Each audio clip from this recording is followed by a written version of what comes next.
Good morning, everyone. Those online and those in person. It's always great to see people in person. Reminds us that we're all human beings again. So I call the meeting to order, meeting number 19 of the House of Commons Standing Committee on International Trade. Today's meeting is taking place in a hybrid format pursuant to House Order of November 25th, 21. Per the directive of the Board of Internal Economy on March 10th, 22, all those attending the meeting in person must wear a mask except for members who are at their place during proceedings. I'd like to make a few comments for the benefit of witnesses and members. Please wait until I recognize you by name before speaking. For those participating by video conference, click on the microphone icon to activate your mic, and please mute yourself when you are not speaking. For those participating via Zoom, you have interpretation options at the bottom of your screen, either floor, English, or French. And I would remind everyone that all comments should be addressed through myself as the chair. Pursuant to Standing Order 81-4, the committee is considering main estimates 22-23. Vote 1 under Canadian Commercial Corporation and Vote 1 under Invest in Canada Hub have been referred to the committee on March 1st, 2022. We have with us today from the Department of Foreign Affairs, Trade and Development, Sarah Wilshaw, Chief Trade Commissioner, Assistant Deputy Minister, International Business Development, Investment and Innovation. Bruce Christie, Assistant Deputy Minister and Chief Trade Negotiator. Aaron Alexander, Associate Assistant Deputy Minister, Trade Policy and Negotiations. Annie Boyer, Director General and Deputy Chief Financial Officer, Financial Planning and Management. Jay Allen, Director General, Trade Negotiations. Doug Forsyth, Director General, Market Access. Eric Walsh, Director General, North America Strategy Bureau. Elda Knepp, Director General, Trade and Diplomacy, North Asia. And Emmanuel Camarcas, Director General, Investment Innovation. And Investment in Canada Hub, Katie Curran, Interim Chief Executive Officer. Welcome to everyone.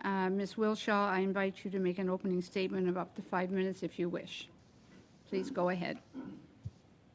Thank you very much, Madam Chair, and happy to be here today with everyone. Want to acknowledge that I'm speaking from the traditional and unceded territory of the Algonquin Anishinaabe people. Also like to note that we're meeting at a time when the Russian illegal invasion of Ukraine is a really grave threat to world peace, and it's obviously well known that Canada stands with Ukraine and condemns the unjustifiable invasion, which has challenged the rules-based international order. This violence devastated the Ukrainian people, has forced many to flee their homes, and has disrupted economies and global supply chains. The consequences of Russia's actions have extended well beyond Ukraine's borders and have serious repercussions around the world for human rights, global food security, and energy security. Since Russia's illegal invasion of Ukraine, Canada has responded with sanctions on more than 1,450 individuals and entities under the Special Economic Measures Act. These sanctions, many implemented with Canada's allies and partners, have a strong impact on the Russian economy, and they're a powerful symbol of Canada's commitment to Ukraine's sovereignty and territorial integrity and to the international rules-based order. Canada also implemented many other economic measures against Russia. We expanded export control restrictions, canceled valid permits to prevent military, strategic, and dual-use items from going to Russia, revoked Russia's most favored nation trading status, and denied Russia access to Canadian ports and airspace. Here at home, while the COVID-19 pandemic has affected the global trade landscape and the Canadian economy, the good news is that Canadian trade and the economy rebounded strongly in 2021. We've started to rebuild from the pandemic, with GDP rising by almost 5% in 2021. And our imports and exports combined rose by almost 14% to reach a record $1.5 trillion.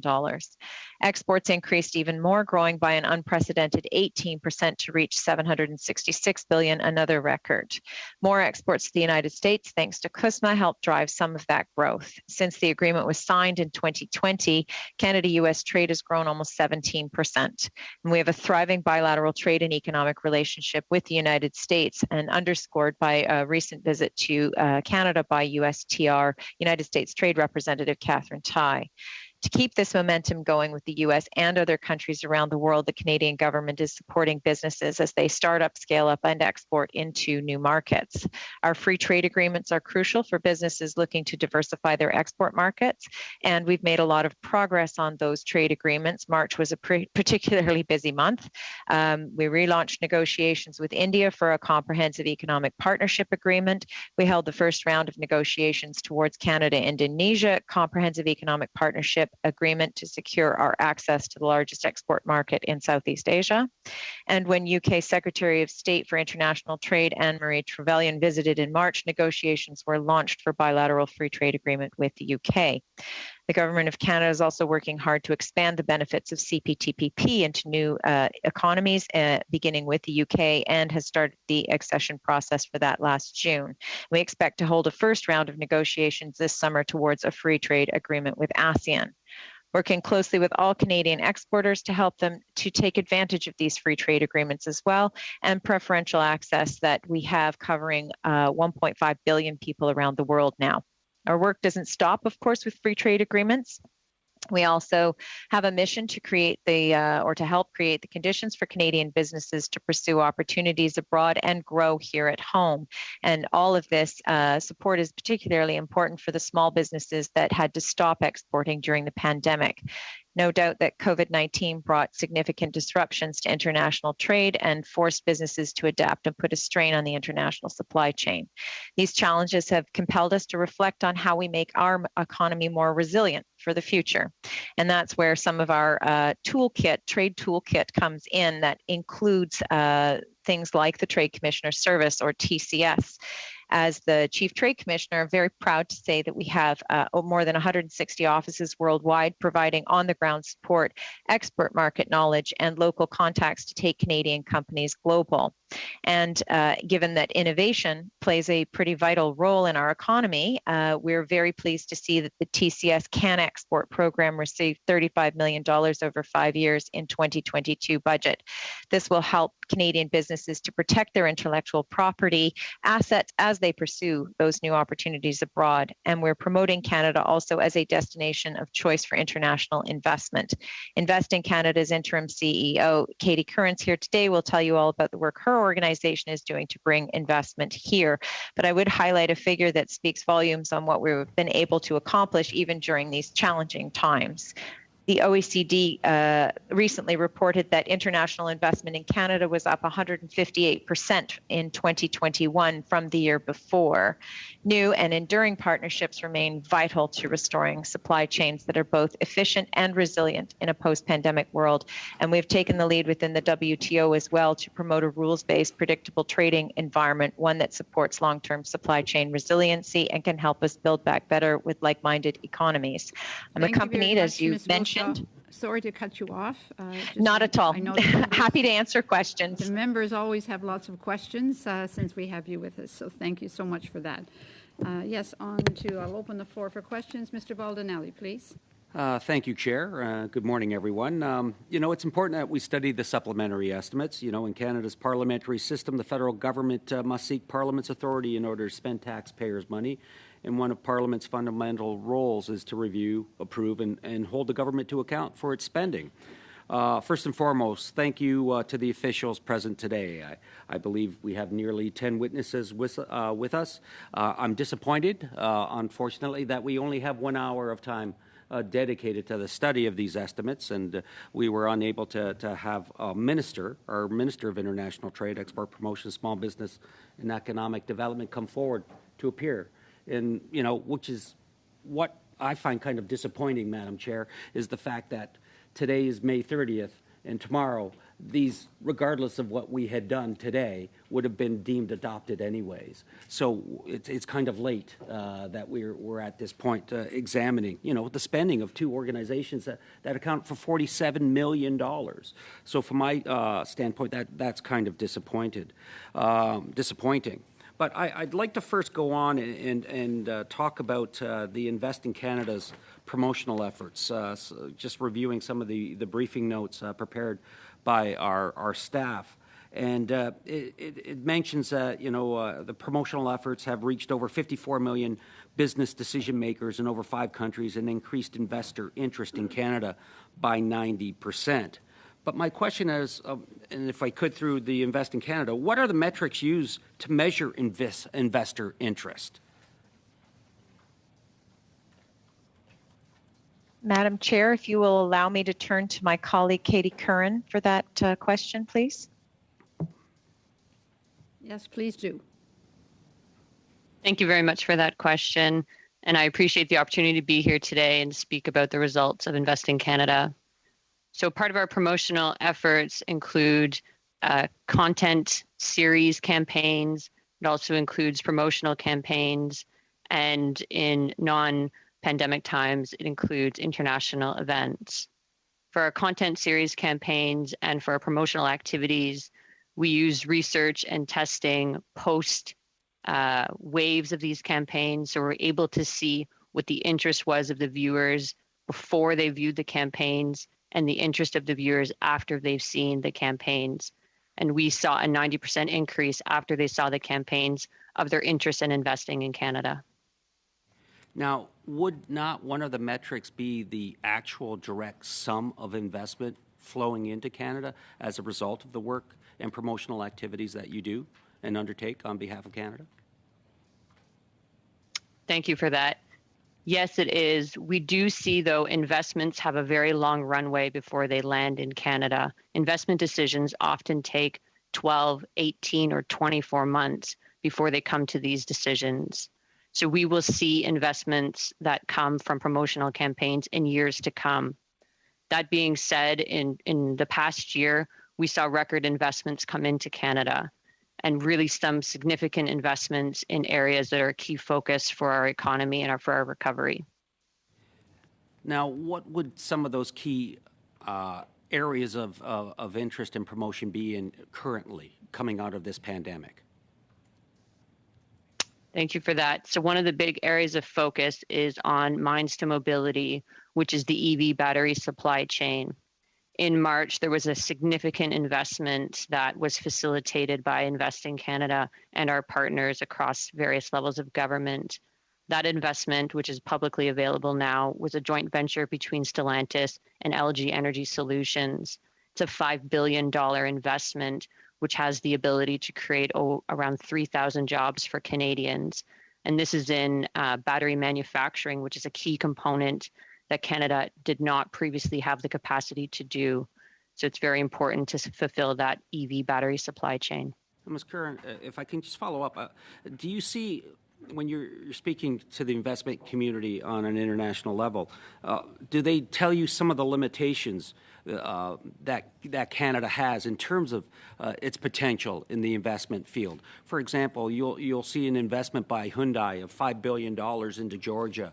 Recently, General Motors making a huge billions of dollars into Michigan. And we hear things from groups such as the Manufacturers Association of Canada that there's not enough serviceable land in Canada available for industries to come forward with and make those investments. In my community of Niagara, certain areas, their industrial lands are already full. So are you hearing some of those challenges? And what is it that we can do to highlight initiatives to challenge and tackle those challenges? Thank you for that. Right now, we're... Merci. À l'heure actuelle, nous entendons beaucoup parler des possibilités que présente le Canada. Les investisseurs sont emballés de notre proposition de valeur. Les gens très talentueux. Rappel au règlement, Madame la Présidente. Oui. Oh, pardon. Sorry. I'm sorry. I'm on the wrong channel. It's okay. Go back to the French. Sorry. Please, what is the point of order? Oh, thanks. It was coming through in French. Can we check the interpretation, please?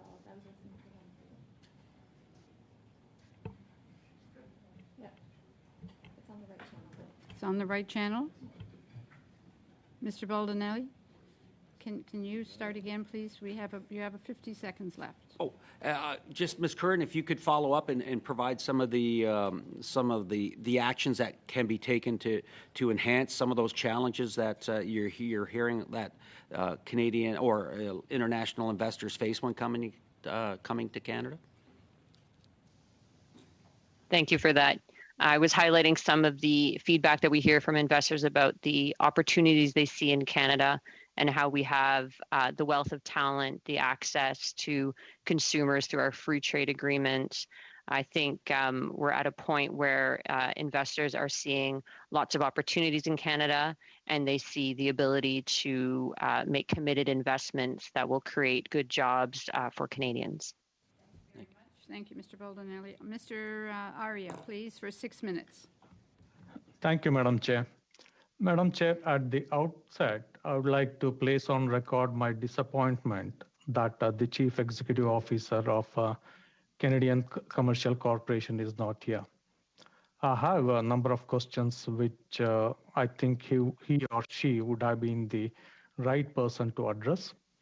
With no disrespect to Ms. Sarah Wilshaw, whatever she stated in her opening statement is most of is all known to us. I would have preferred to hear from these two corporations. I'm happy that Ms. Katie Curran is here. If she would have made an opening statement giving an overview of what Invest in Canada organization is doing. And the same thing I would have expected from Canadian Commercial Corporation. For example, CCC is a very interesting and very underutilized agency of the Government of Canada. People may not know that for the US defense acquisition or the purchases, Canadian companies are considered to be US domestic corporations. And that CCC can help a lot of small and medium-sized businesses get business there.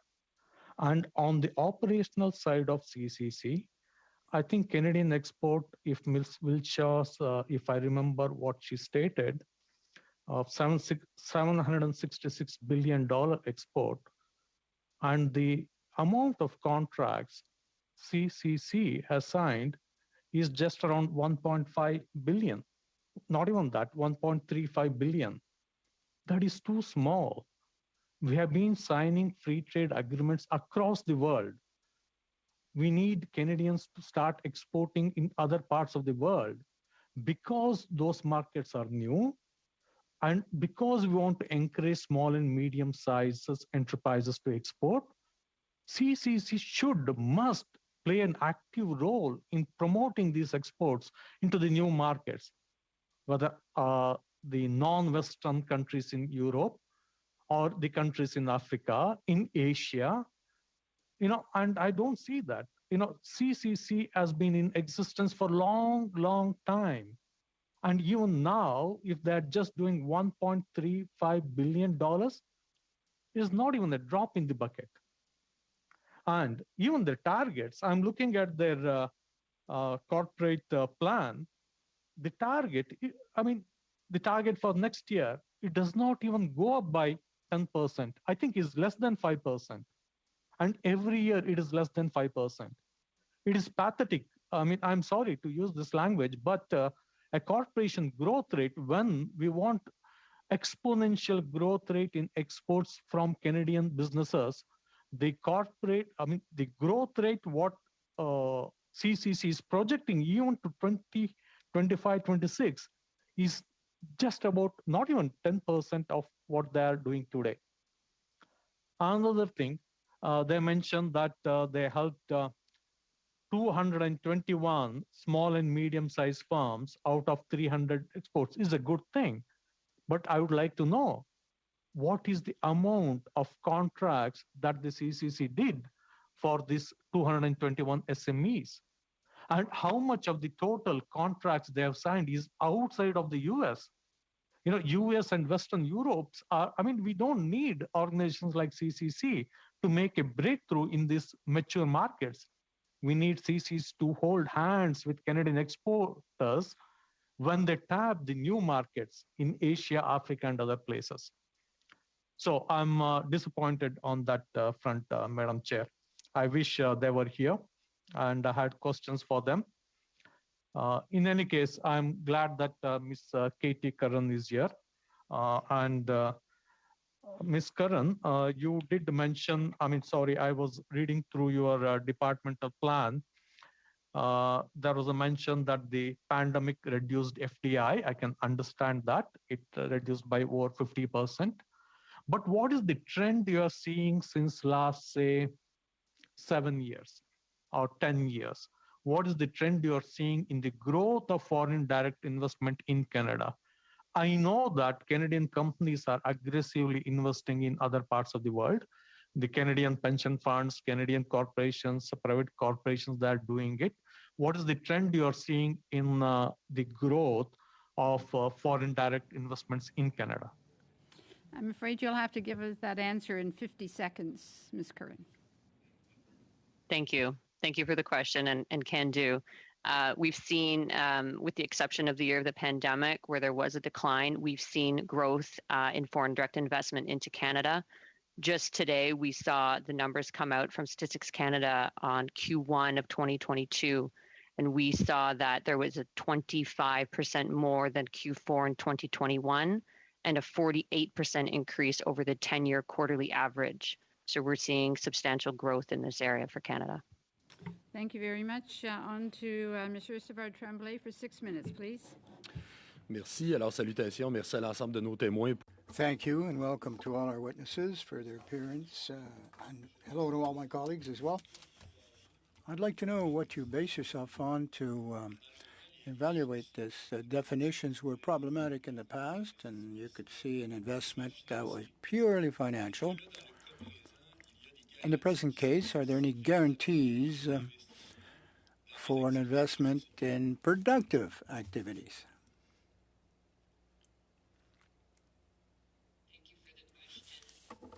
Focused at Invest in Canada on greenfield investments, so setting up new investments at a physical location in Canada, as well as brownfield, which are expansion investments. So these are the two areas that we're focused on at Invest in Canada.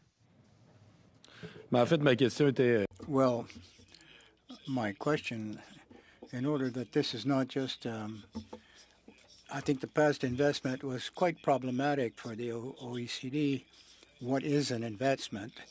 Basically, it was just a financial transaction, just changing pocket to pocket. What type of investments do we have? Do you have a methodology so that we can actually calculate functional, practical investments? Thank you for that. We do look at jobs created in Canada and capital expenditures that are invested in Canada. So those are the two figures that we look at when we're calculating foreign investment. Parfait, je vous remercie. Et...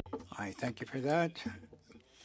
Is there any evaluation or analysis of some foreign investments? Of course, there's quite a bit of competition with the Americans to be the most attractive target country for an investment. Canada, generally speaking, does well in the comparison, depending, of course, on the various reports and the product lines. Are there any regulations on that, or do we strictly look at the foreign investment itself? Do we look at what incentives there might be, etc.? I'm sorry, if you could clarify that question with regards to what you're looking for. Y a-t-il une évaluation? Is there an evaluation analysis of the regulations that are in effect for direct foreign investment? No, I'm not aware of any of such evaluation. Parfait, parfait, parfait. Combien de temps, Madame la Présidente? Thank you. What time have I left, Madam Chair? Oh, that's great. Lots of time.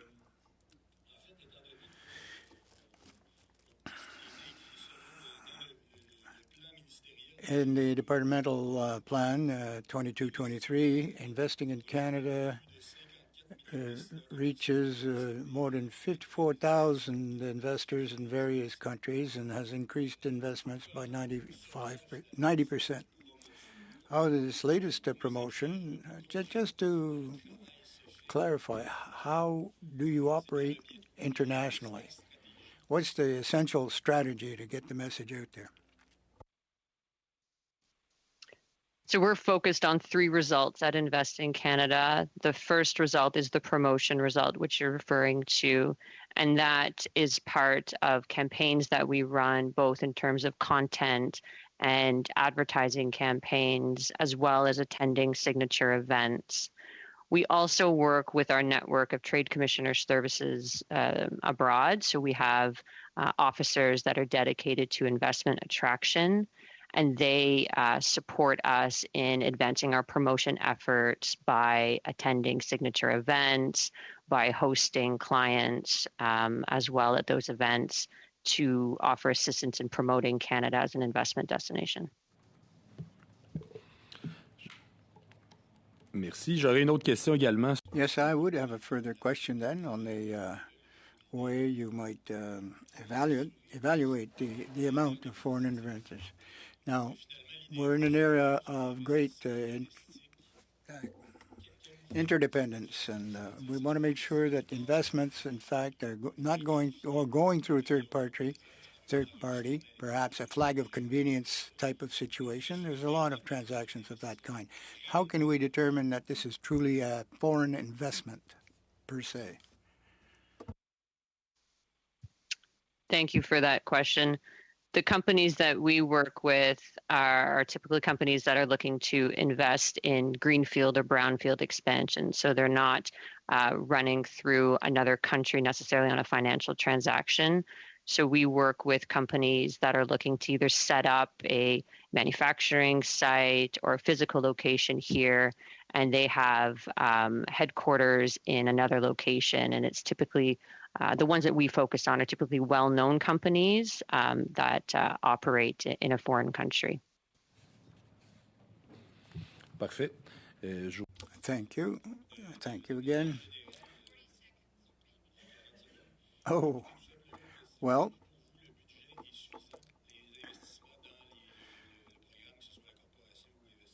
do you believe that the budgets that are being presented are adequate and sufficient for Investment Canada? Thank you for that question. Yes, I believe we have an adequate allocation of our budget for what we are trying to achieve, and we've seen substantial results over the past year of what Invest in Canada has been able to accomplish, including the promotional campaigns, as well as working directly with investors and facilitating, as I mentioned before, the $5 billion investment into a critical area, critical sector for our country. Thank you very much. Mr. Massey for 6 minutes. Thank you, Madam Chair, and thank you to our witnesses. Ms. Kern, with regards to investing and targeting, how much of your work goes to the United States versus other parts of the globe? What kind of proportion do you focus on division of resources to get a snapshot? Thank you for that question. Obviously, the United States is a key player in foreign investment to Canada. It represents about 50% of all investment that comes into Canada. So we do have a portion of our resources, both from a promotional perspective, as well as servicing clients that support investors from the United States. However, part of our mandate as well is to increase the diversification of investments that come into our country. So we are looking at working with investors from around the globe to help increase investments in countries that might not necessarily know about Canada as an investment destination. This is also important for our promotional campaigns. Investors in the United States typically have a higher awareness of Canada as an investment destination, whereas some countries abroad may not be aware of all the benefits and attributes that Canada has to offer. So there might be a requirement to put more effort and more resources towards those countries that aren't fully aware of us as a country. Yeah, and obviously that's the attraction is getting to the U.S. market too for those foreign outside U.S. Operators and investors. How much of a problem or issue is it? U.S. Like people like to think that it's like this free market economy. It actually has Buy America, Buy American already on the books.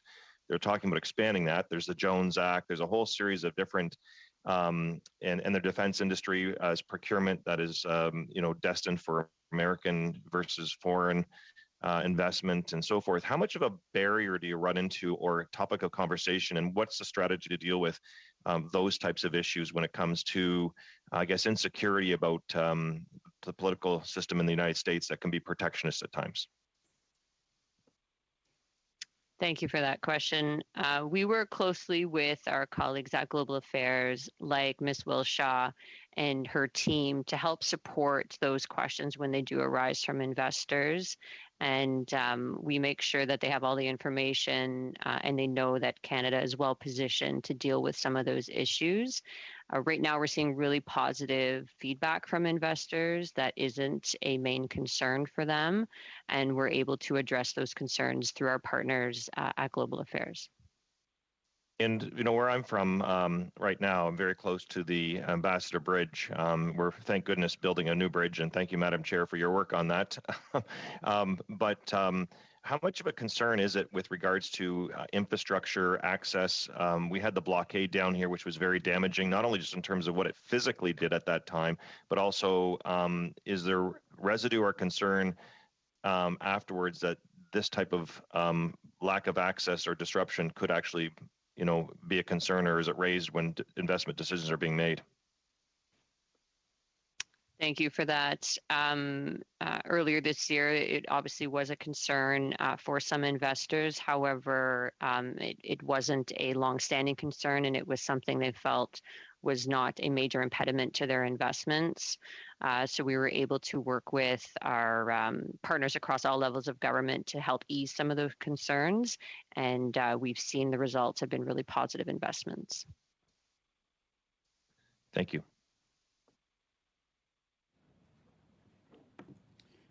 That's all my questions. Thank you. Thank you, Mr. Massey. On to Mr. Martel for 5 minutes, please. Ouais. Alors, merci d'être avec nous aujourd'hui, aux témoins. Ouais. Thanks to the witnesses for their appearance today. As my colleague mentioned earlier, I don't see why we have receiving the votes just the day before they're going to be deemed accepted in any case. It seems somewhat injurious to our democratic process. Now, I'd like to speak about the number of investors that you might reach here in Canada. I understand that you in touch with a lot of people, but with so many meetings, why is Canada never invited to the recent Indo-Pacific meeting with Americans and that area of the world? We weren't even invited.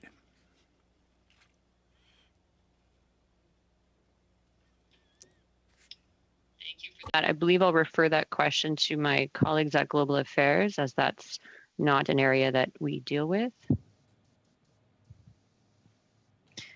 Thanks, Madam Chair. If I might, on the Indo-Pacific Economic Framework, I think both the Prime Minister and Minister Ng spoke about this last week. Obviously, this is a U.S. initiative. We have very close ties already with the United States and a very integrated economy with them through CUSMA, and also with the Indo-Pacific region through the CPTPP, and so the American initiative is, something that we'll continue to follow with interest, and we'll continue to work closely with them and through an integrated economy. Oui. OK, mais qu'on ne soit pas invité, je trouve ça un petit peu... Okay, but the fact that we weren't even invited is a bit surprising. We're supposed to be on such good terms with the Americans. Now, investment opportunities has increased interest by 90 or 95% of interest by foreign investors. So what do you mean increased interest? Thank you for that. So as part of our promotional campaigns, we do surveys before viewers see the campaigns or the advertisements to gauge their interest in investing in Canada originally. Then they see the campaigns, they interact with the campaigns, and then their interest is gauged again to see if that has increased their interest in investing in Canada. And we saw that for 90% of the people who viewed the campaigns, they were more interested or had significant interest in investing in Canada. And as I mentioned, this can take quite a long time to turn into an investment, depending on what stage of their growth plans might be at their corporate headquarters. So that could take 12 months, 18 months, 24 months to make that investment decision. But at least we are starting to raise the awareness of Canada as an investment destination early on for foreign investors. Le nouvel The new investments in Canada go through winning circumstances, of course, for investors. Reduced red tape, reduction in the timeline to get there. But what is the government doing concretely to improve the regulatory and fiscal framework here in Canada?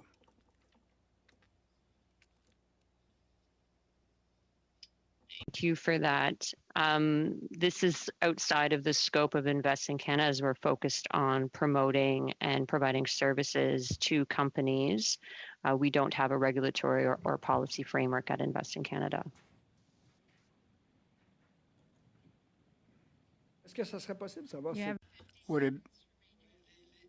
Would it be possible to understand which of the major foreign investments made into Quebec? What do you have lined up? What's in the pipeline for Quebec here in this investment world? Thank you for that. I can definitely provide further details about our pipeline in writing. We're very excited. There's a lot of interest in Quebec, and we work very closely with our partners at the provincial level who have an excellent investment promotion team and are really focused on driving investments into Quebec. We can provide that in writing to you. Thank you very much. Merci. On to Mr. Miao for 5 minutes.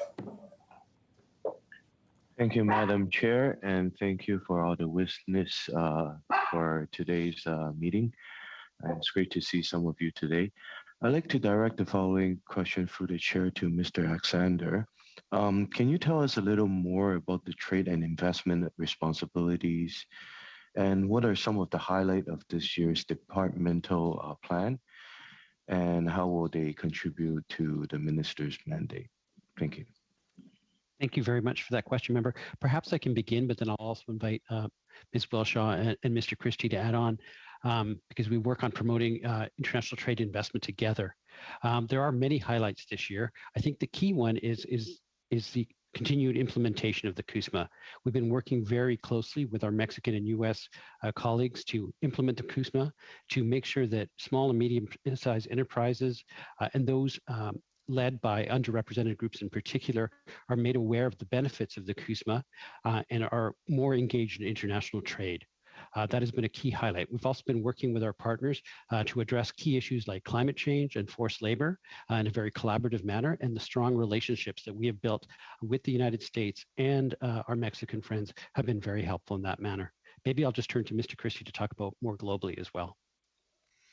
Well, thank you very much for your question. So, Madam Chair, we continue to work to fully implement the trade agreements that we've negotiated and brought into force over the past few years, as my colleague, Mr. Alexander, mentioned, the CUSMA, but also the CPTPP, which, as you know, is a very ambitious, comprehensive free trade agreement with 11 countries in the Asia-Pacific region. We're now, in that regard, looking to expand the agreement to accept new economies to join. Our focus right now is negotiations with the United Kingdom which has expressed an interest in formally acceding to this trade agreement. And we're looking at those negotiations as providing more of a precedent and a model for future accessions from other parts of the world. And as I'm sure you know, we've also received heightened interest from other economies around the world and have received formal applications to join the CPTPP from Taiwan and from China, and more recently from Ecuador. We know that other countries, specifically in the Asia-Pacific region, like Thailand and Indonesia and Korea, are also very interested.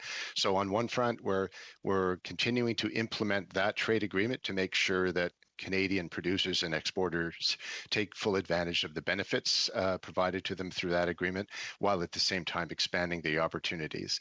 And then on top of that, Madam Chair, I would just say we continue to have a very active negotiating calendar. We're negotiating with the bloc of 10 ASEAN countries. We're negotiating free trade agreement with Indonesia.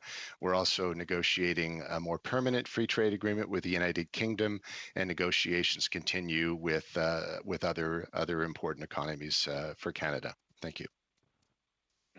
Thank you. And as you have mentioned, also recently, Minister Ng was in Thailand meeting with the APEC, and she announced that the Canada has submitted a formal request to launch negotiation for Canada's accession to a Digital Economy Partnership Agreement. Can you please provide us an update, maybe open to everyone on the floor here, on the recent development, provide some background information on DEPA, and expand on what benefit joining the DEPA would bring to Canadians? Sure. Well, thank you very much for your question. So as you mentioned, in May of this year, Canada formally notified the DEPA parties, the Digital Economic Partnership Agreement parties, and specifically referring to New Zealand, Chile, and Singapore, of Canada's interest in formally acceding to this agreement. It is a standalone digital trade agreement. It's really a novel trade policy instrument that's positioned to support digitally enabled commerce around the globe, but also contributing to a broader dialogue of a range of technology issues of interest to both industry and consumers here in Canada, particularly to allow our small and medium-sized enterprises an opportunity to engage in this increasingly enlarged digital space. So we've now, building on the CPTPP digital trade e-commerce chapters, the parties that I mentioned earlier are looking to expand this trade agreement to take on new members. Canada has formally acceded or notified our interest in acceding to the agreement, and we're looking to work with the DEPA parties to establish a working group, hopefully in the weeks ahead. As we know, there are several other economies who are interested in acceding, so we'd like to get ahead of the queue in that regard. Thank you very much. On to Monsieur Savard Tremblay for 2.5 minutes, please. Merci. Alors, Thank you. Now, to Investment Canada. The amount that's in the 22-23 budget, how would you use this budget? Have you broken down how it's going to be used?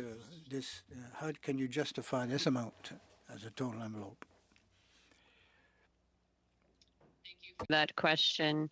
Our budget of about 33 million stays consistent to what it was last year. We have allocated approximately 78% to achieving our core responsibility, and so that is in the 3 areas of focus: promotional mandate, working with investors, and providing services to partners to help them increase their investment attraction efforts. The remaining balance goes to support services similar to other government departments to help support the corporate service function that is required. Within that envelope, a large portion goes to the promotion effort. So that includes launching the campaigns and the content series advertisements that are shown to foreign investors. And the other portion goes primarily to salaries for employees that are working directly with global investors. Comment se fait-il que How is it that the change? What has changed in the context? You said last year it was similar. Now we're in the second and third waves of COVID-19. Why is it that there's been no variance where the context has changed quite a bit this year? Thank you for that. Most of our advertisements does happen digitally, so we have the ability to continue efforts, whether it be through the pandemic or coming out of the pandemic. Our promotional efforts continue, and we still see a high level of interest, if not an increased level of interest, over the past year from investors looking to come to Canada. So we saw a slight dip in the beginning part of the COVID pandemic, but increased interest has gone up over the past 18 months. Thank you very much. Mr. Massey for 2.5 minutes, please. Thank you. To our, I don't know whether Mr. Christie would be the person to answer. Is there an evaluation done with regards to our trade agreements from what we profess in terms of what they're going to accomplish in the investment, and a lot of numbers are thrown around, and then later on are they reviewed and then made public as to what they actually transpired? Because I've been around seeing a lot of promises for different types of nations in terms of free trade agreements and other trade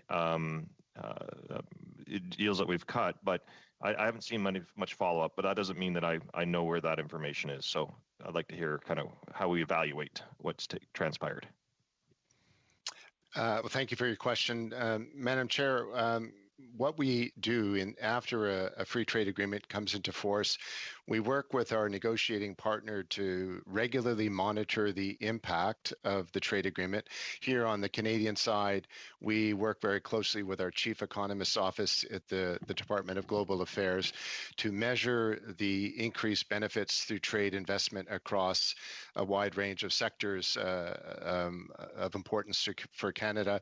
And we look where we feel we work very closely with Sarah Wilshaw's team and the Trade Commissioner Service to target those specific markets and sectors to make sure that Canadian producers and companies, particularly the SMEs, are made aware of these specific opportunities. For example, sorry if I could just intervene. I only have 2.5 minutes, but do we publish the results? So like a free trade agreement with Lithuania that we signed. So is there anything made public afterwards in terms of what we said and promised it would actually result to, and then measure those and actually report back out and say, okay, well, these things were overachieving, these things were underachieving.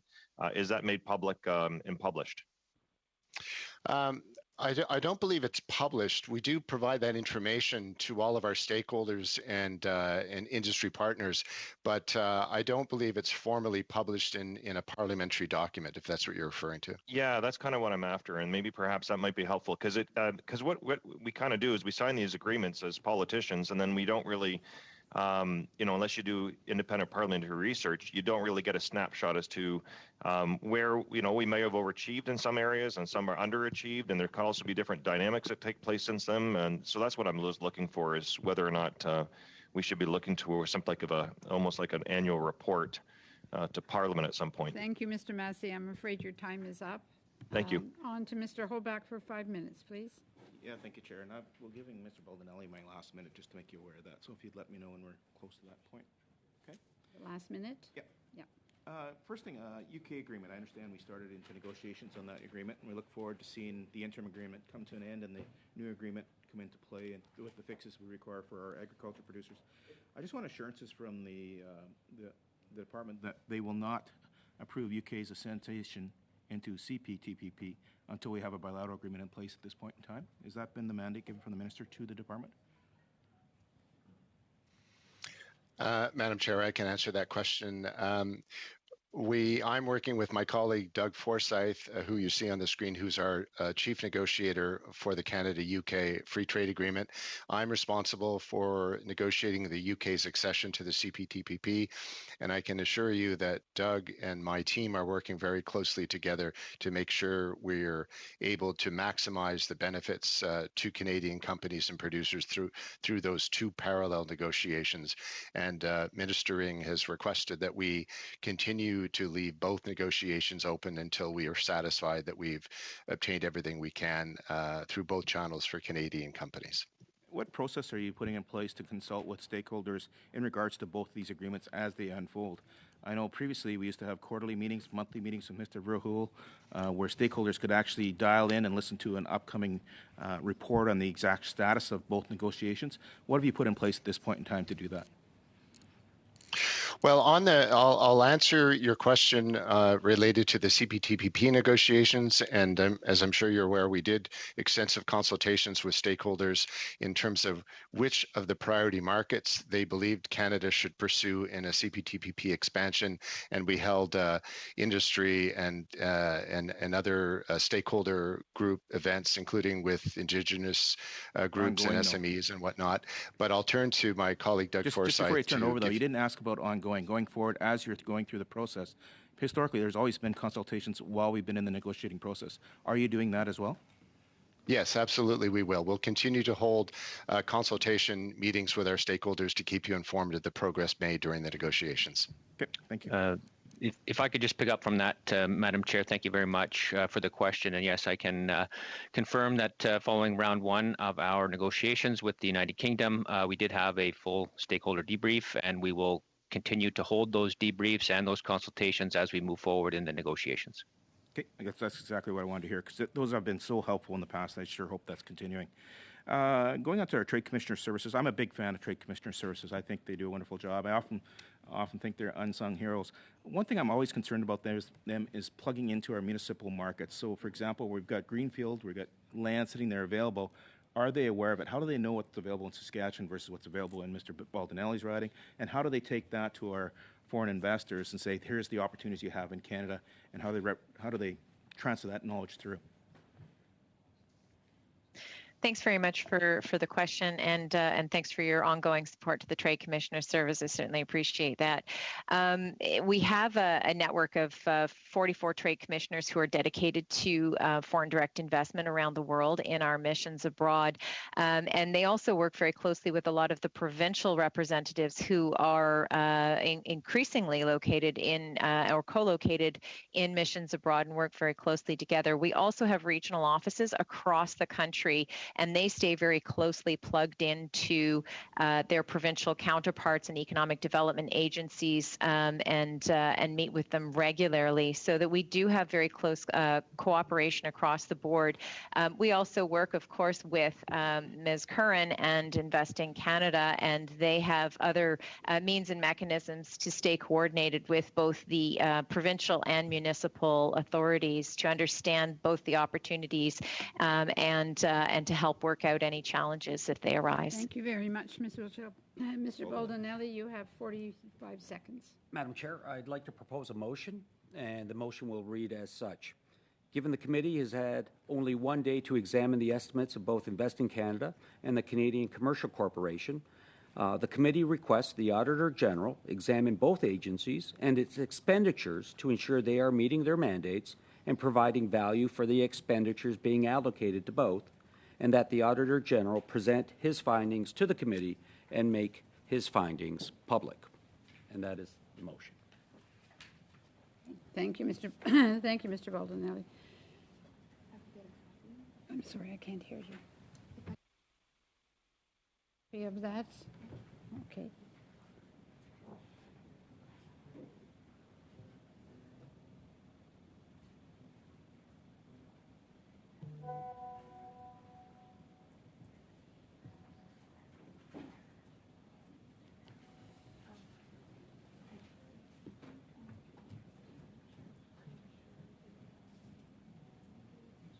Well, just checking on procedure. Can we go on to our last speaker? So deal with it in this meeting, Chair. Yes, okay. So Mr. Varani will be the last speaker on this issue. Sure. Thank you very much. And it's for 5 minutes, Madam Chair?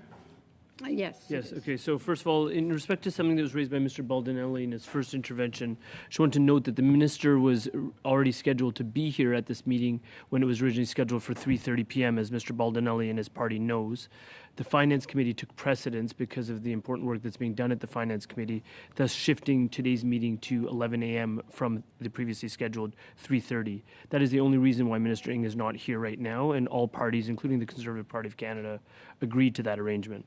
The second point is that I want to direct this question to Mr. Christie, but it was put to you, sir, about some questioning, I think it was by Monsieur Martel, with respect to the U.S.-led initiation on discussions about Indo-Pacific strategy and Canada not being present. I think you accurately outlined some of the ways in Canada is already present in the Indo-Pacific, and I'm just going to reiterate some of this for a reminder to all committee members that, first of all, we have a Korean free trade agreement.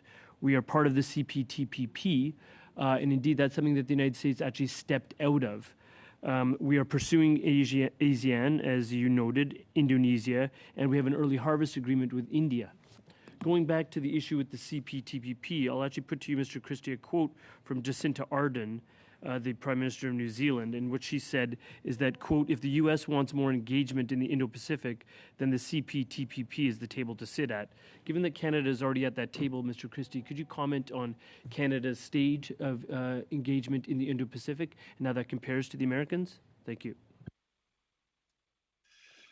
Well, thank you very much for the question. So, as you pointed out yourself, we are very active in the region, not just through the CPTPP, and let me just add here that we would welcome the United States to come back to the CPTPP, and our sense, or my sense, is that the Indo-Pacific Economic Framework is another way of the United States looking to expand their footprint in the Asia-Pacific region, making it clear at this time anyway, that they have no definitive plans to come back to the CPTPP.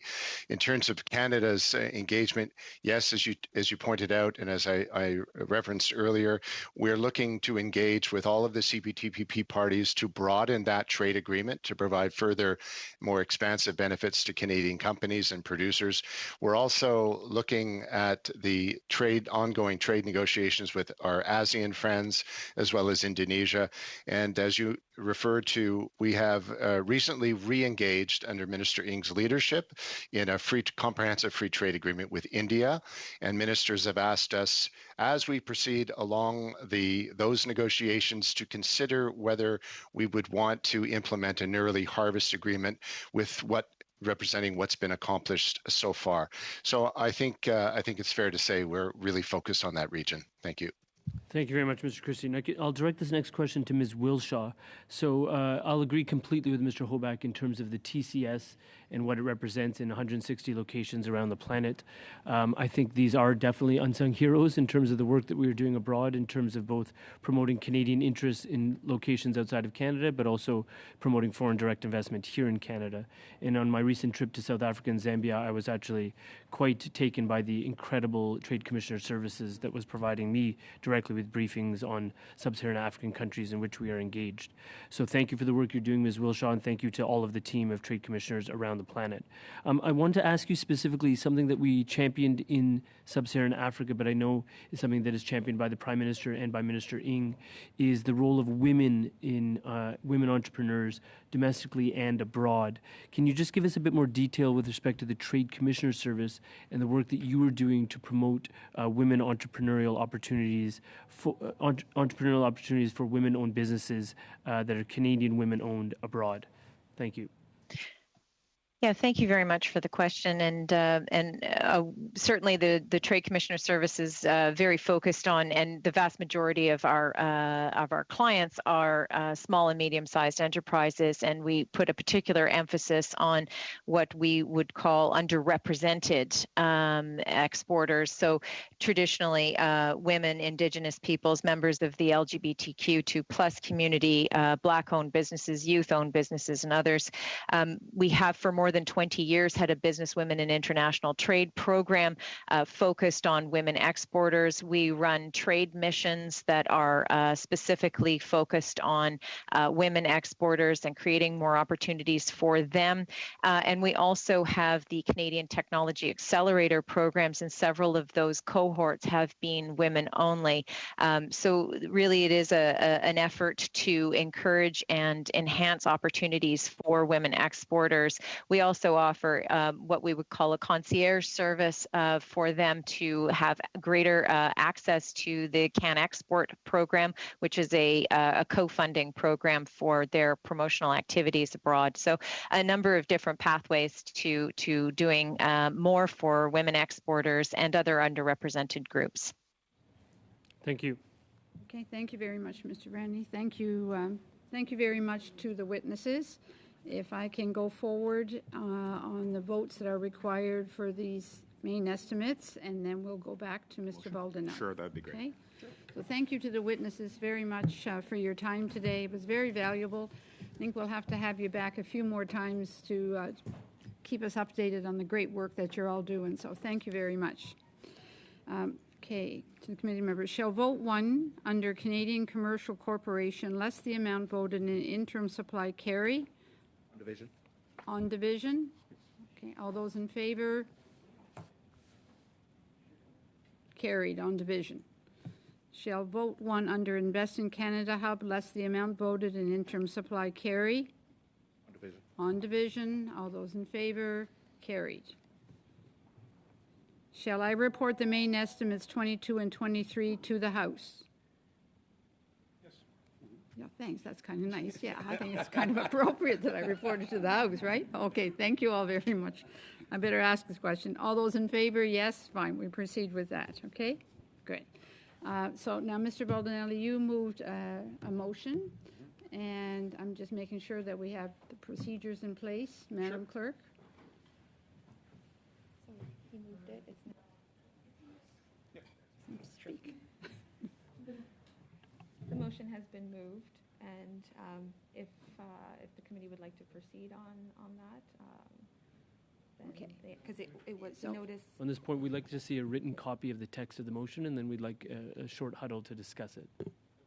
As we deal with it today, I'm happy with that. Yeah, that's fine. Yep, we do. Okay, so if you can provide that. Would you like it written out again? Dans les deux langues, évidemment. In both languages, of course. French in this short time. We can read it out. Regardless, we've done it, we've verbally given it to the committee, so it's in both languages as we verbally get it. So it's been translated So, verbally, so all members have had a chance to hear the motion. well, I don't think anyone has actually seen this motion. No, but they've heard it. We've submitted They've it heard on the it, but fly I here. think it's only correct if they ask to see it. So, No, that's not in your standing procedures. Once it's been read onto the table, it's deemed in both languages as been moved. all right, so. So if they want to see it, that's fine. I have no the- issue with that. The but question just- becomes, do we have unanimous consent? You don't need unanimous consent. Motion's on the floor. Perhaps the clerk could respond to that. Yeah, so can you just speak to the members, please? What's our next step with dealing with Mr. Baldinelli's motion? We got a request for paper copies. I can make a photocopy, but I only have it in English at the moment. But the way it was moved was in order. It can be read out again for interpretation to translate that, if that's the wish of the committee. To you guys. And how about reading it out? In any email or any kind. Is that? You don't have it typed out in any email? We've of got any it kind? handwritten in front of the clerk. Great. So can we see the handwritten copy then? Can you photocopy that and distribute that? I can make a copy, and it's in English. And I'll leave it to Simon Pierre to decide si vous êtes confortable avec ce processus. Je crois, à mon avis, à moi. So if you're comfortable with that process, I feel that we should have it in both official languages, but it's up to you to decide. This is very normal. Okay, Mr. Massey? To speak to the motion when it's appropriate, if I can. So let's get it photocopied quickly, and we can always read it into the record again in order to ensure the translation was done, and then possibly we can deal with it. I do need unanimous consent to. Madam Chair, perhaps we could suspend. Hold on. We do need unanimous consent. Please just talk. Précision, consentement unanime, pourquoi là? Why would that be? We need unanimous consent would be to distribute an English copy only. If it's read out and interpreted, that's different, but for a paper copy. Okay, then you On won't n'a get pas a le copy of it. consentement unanime, pas du tout. Okay. No, I don't think you'll have it. We were offering the motion on paper copy as a courtesy, not as a requirement for the committee. So if you don't want the courtesy, that's up to you. I think courtesy would be actually distributing something dans les deux langues officielles. This is ici the dans le rules of the Parlement committee du that we're Canada. following. We are not Lorsqu'on est breaking en any of train the de rules of the discuter committee. les langues officielles, We are on est following the en rules of train the de committee as rédiger is set up in the le- standing orders that have been around for years. If you've been around for years, you'd know that. Well, I've been around for 7 years, Monsieur Hobeck, and And then why are you je vois surprised? toujours pendant les dernières. I've already talked to Si je peux, colleagues, and si he's je peux fine with it. compléter.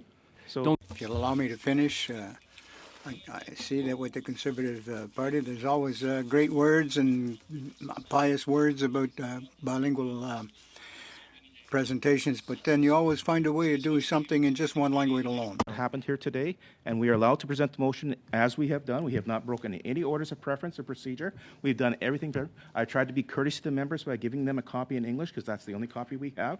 I have talked to my member from the block, making sure he was okay with that. I have done my due diligence, Mr. Arif. I think Maybe you this- haven't. Okay.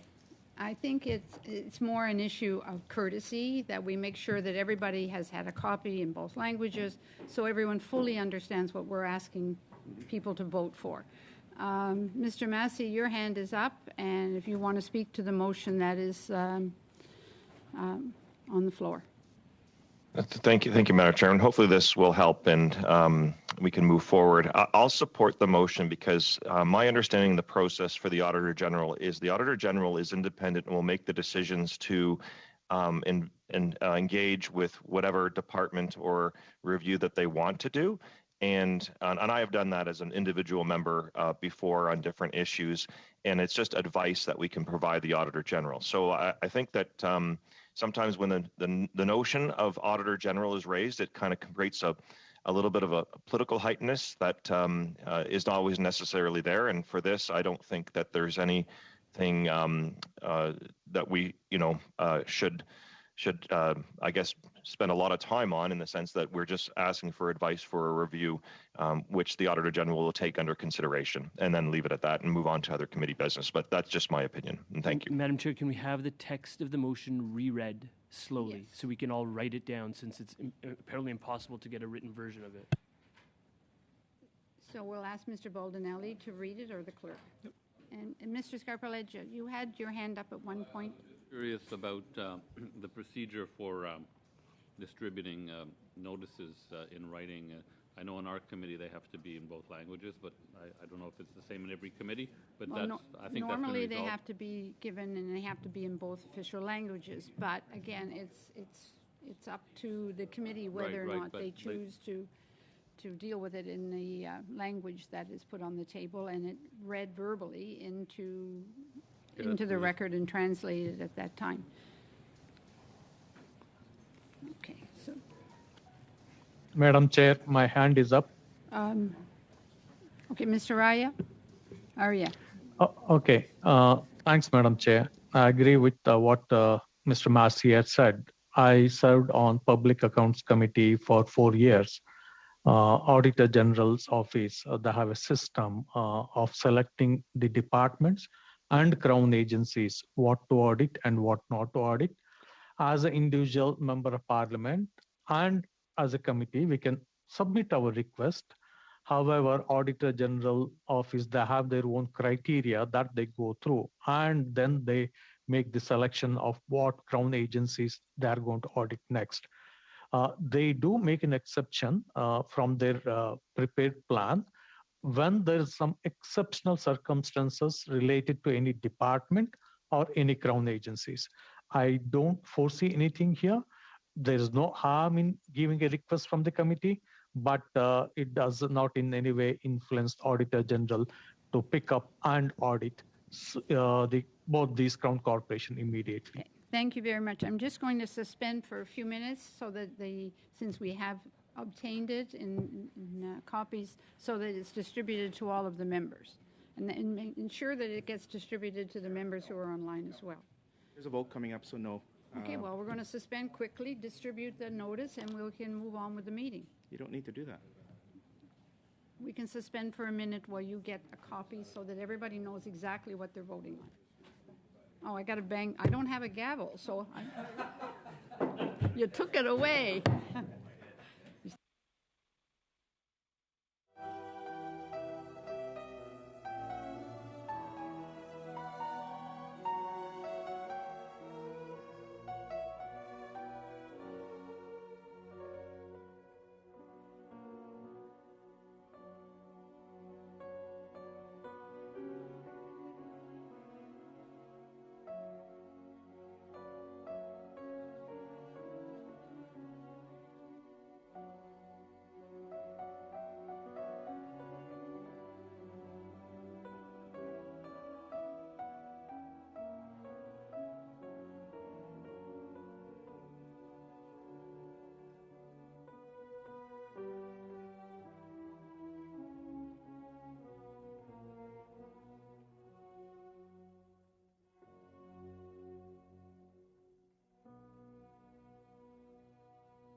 Everyone has received the notice electronically, and I'm going to ask the clerk if she would please read the motion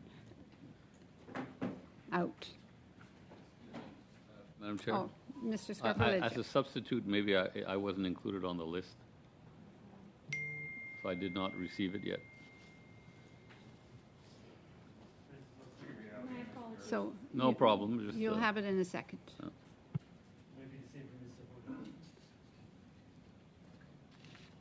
hasn't got it?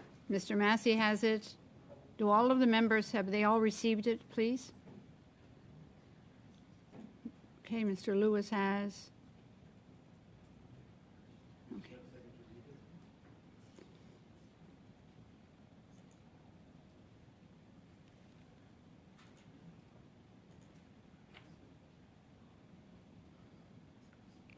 And that's been sent, Mr. Scarpaleggia.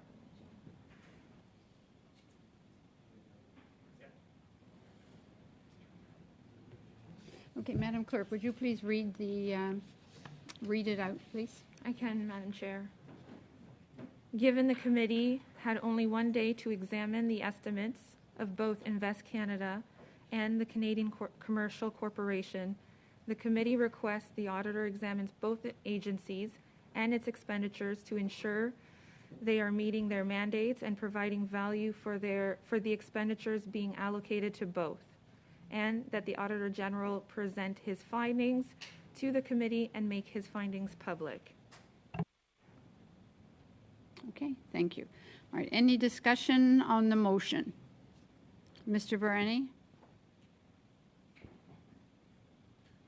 So I'd make 3 points. One is procedural, and notwithstanding the interventions made by Mr. Hoback, I just think as a matter of courtesy, it's generally beneficial to distribute things in both official languages in writing prior to. I know that can't always necessarily be observed, but I think that's important. The second point is that on the first line of the text of the motion says, given that the committee had only one day to examine the estimates, if the committee members, of whom Liberals are not the majority, wanted more days to examine the estimates, I think that's incumbent upon us as committee members to arrange our scheduling such that more days were allocated for the study of the estimates. That is not that should not be a backstop for addressing a motion that is coming at the 11th hour. But the last point is what I find to be the most important.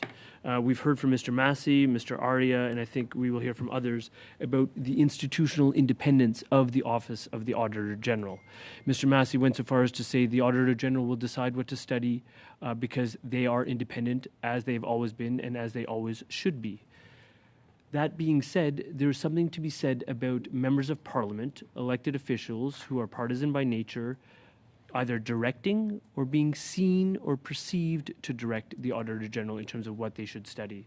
So regardless of whether the Auditor General is bound by the terms of any motion that is passed by this committee, I think it is important as an issue of parliamentary procedure and in terms of safeguarding institutions that are independent, that oversee Parliament, that we not actually direct or be seen to be directing institutions such as the Auditor General.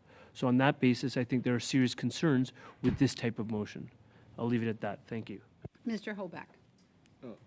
Thank you, Chair. And, first of all, I did follow procedure through and through, and I did talk to our only French member, the bloc member, beforehand, before I came forward, to make sure he was comfortable that I was doing it in one language. Reason being is it came out of this meeting. It was not something that was prepared last night or this morning. It was actually handwritten to the clerk as we prepared it. The reason we're asking for it is very clear.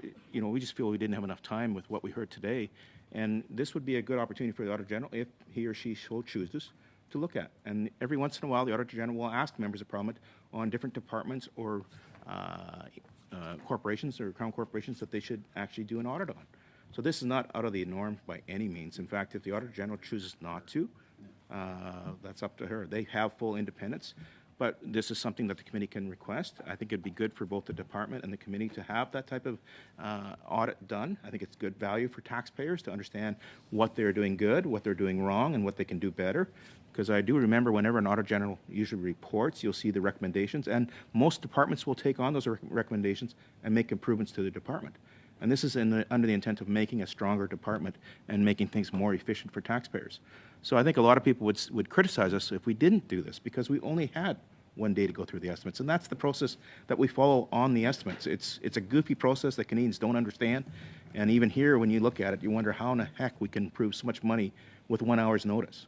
So in this situation, I think it would be prudent to have the Auditor General, if they so choose, to just take a quick peek at it and take a look. Baldinelli.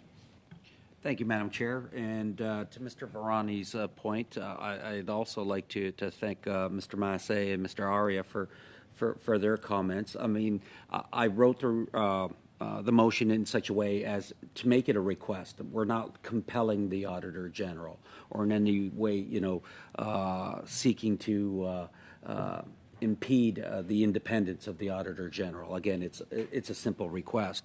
And by way of the motion, again, we had written it just based on the testimony and the fact that we're meeting today for only 1 hour of time. But I would like to say, I believe a friendly amendment to that motion, because the Auditor General is a female and not male. So I think I wrote it as he instead of her. You should always write it as presumption that it's a woman. Fair As we move forward. for that Okay. mistake. All right. Not seeing any further discussion. Mr. Sheehan, your hand is up. Yeah, I think it's and thank you very much for taking the time and sharing what you had proposed in writing to us to see. And I take a look at the last sentence, and I think that's where the trepidation is. It seems the last sentence is directing. Our friends across the aisle had just mentioned they'd written it in handwriting, but when you read the last sentence, it does seem to direct the AG. And I don't know if there's any wordsmithing that could be done there to make it more of a suggestion, as people have been saying verbally around the table. But when you look at that last sentence, to me, it seems to be directing the AG. So that's where my trepidation is. So if there could have been some kind of wordsmithing that we could have for us to take a look at to deal with the wording, could be changed to and should she decide to examine, kind of thing. So I think that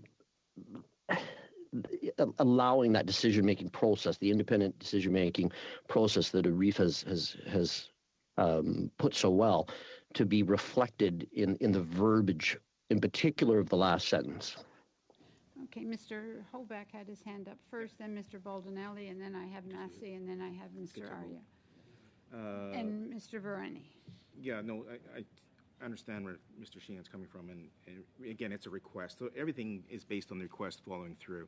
If the Auditor General, she chooses not to take on our request, that's her prerogative, and thus the last sentence becomes mute. If she decides to take on the report, then just an invitation to come to committee would be part of the request. If she chooses not to come to committee, we have no means the chair has to compel them to come to committee, I don't believe.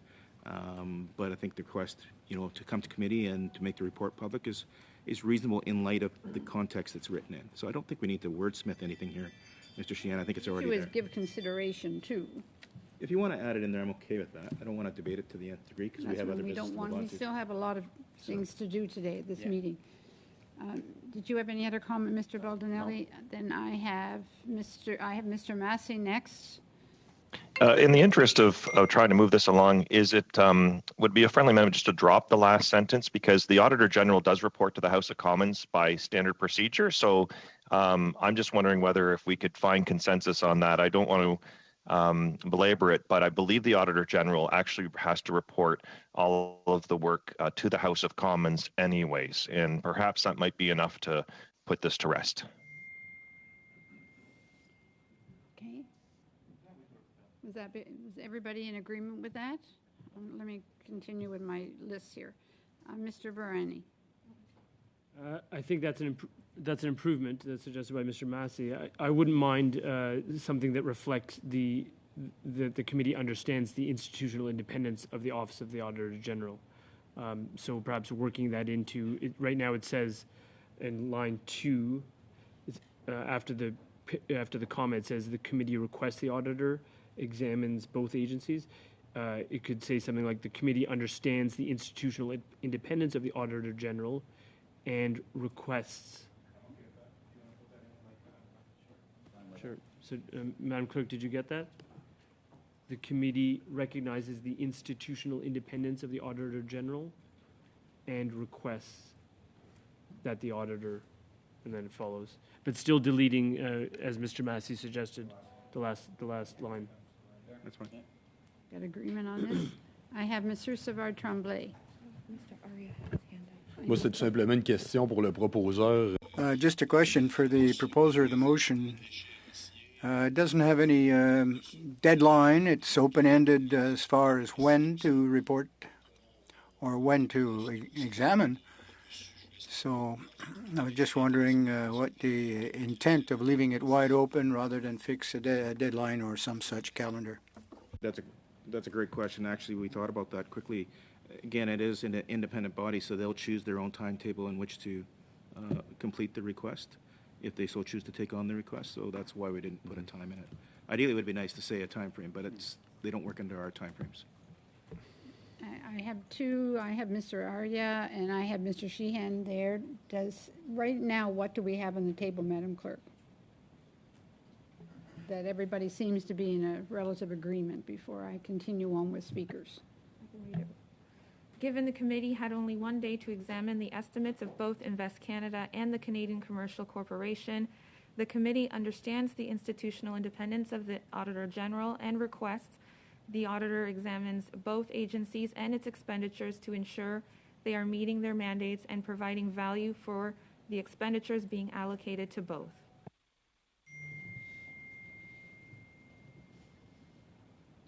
I think everybody's in agreement with that. Okay, do you still want to speak, Mr. Arya, Mr. Sheehan? Or we're just going to go to a vote on this motion? Yeah, it's perfect, Madam Chair. This is what I too was proposing. Thank you. Thank you very much. So we have the motion on the table in both languages. Everybody is clear? Okay. So all those in favor of Mr. Sheehan? No, he was okay. All those in favor, please raise your hands. Okay. Opposed? It carries. Okay. Thank you very much. I will suspend for 30 seconds. A little bit more, but we'll be going in camera. I have to go in camera, so I am suspending. We'll go in camera. I call the meeting back to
Thank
you.